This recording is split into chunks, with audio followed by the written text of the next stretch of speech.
Well, my name is Claudio Salinas, and I come from Argentina, actually. And how did you find Ishtar's work? Well, there was quite a funny story because I used to train in this ashram in France where I periodically went to do Kundalini yoga training. And I hadn't been there in a while. And suddenly I see there is something about releasing all karma. And I had absolutely no clue.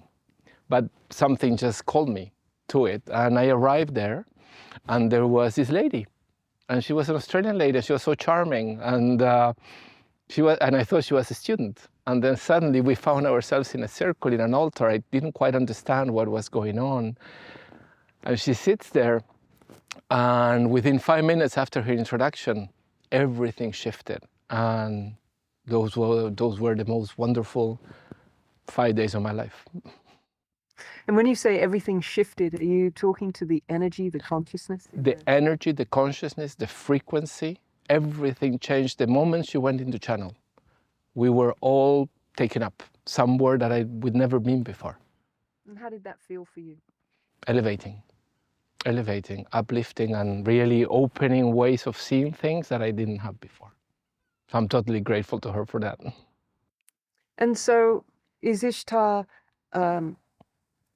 out of all the spiritual teachers, how would you, not that we want to compare, but what's different about Ishtar and her teachings and her channel? I think there are several things. I think one thing that I find about Ishtar that, again, not wanting to compare, I found her extremely grounded. And I find two words that to me really define the work of Ishtar are generosity and humility.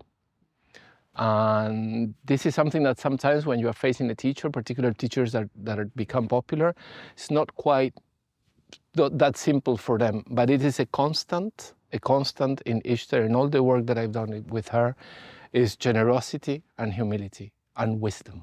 And that would be the third. Her channel is just so clear, and whatever comes through is just absolutely incredible and what we need to hear at the time.